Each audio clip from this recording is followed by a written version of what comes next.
Friends, আজকে আমি কচুরগাটি একটা রেসিপি করে দেখাবো শর্টে। তো চলো দেখাই তোমাদের। কচুরগাটি ট্যাংরা মাছ দিয়ে রান্না করব। চলো, প্রথমে আমি কচুরগাটি জল দিয়ে সিদ্ধ করে নেব। আলু দিয়েছি কিছুটা, তো এইভাবে জলে সিদ্ধ করে নিচ্ছি, তারপরে ছাড়িয়ে নেব।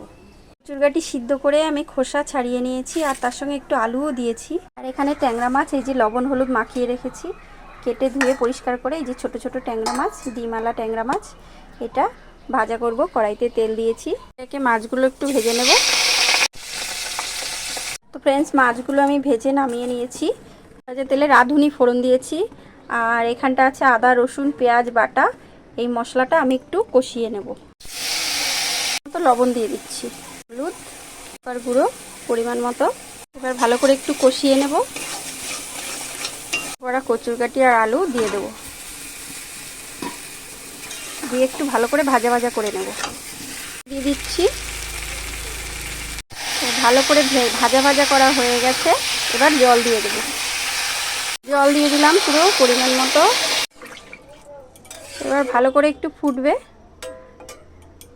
ঢেকে রাখবো আমি 5 মিনিট। তো ফ্রেন্ডস, আমার ঝোল কিন্তু ফুটে উঠেছে। এবার মাছগুলো দিয়ে দেবো আমি সব। এই যে একটু ফুটিয়ে নিতে হবে। ফ্রেন্ডস, রেসিপি কিন্তু আমার পুরো হয়ে গেছে কচুরগাটি। এবার একটু নামানোর আগে ধনেপাতা কুচি দিয়ে দিচ্ছি। এই যে দেখো, একটু ধনেপাতা কুচি দিলাম, সেন্টটা ভালো হবে। এবার নামিয়ে নেব। নামিয়ে নিয়েছি, দেখো কত সুন্দর হয়েছে, কালারটাও সুন্দর এসছে। আর এই ট্যাংরা মাছ দিয়ে কচুরগাটি খেতে কিন্তু খুব টেস্টি।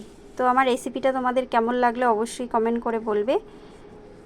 ভালো লাগলে একটা লাইক শেয়ার সাবস্ক্রাইব করে দিও। আর যারা ফেসবুকে আছো আমার আছে, তারা আমাকে একটু ফলো করে দিও।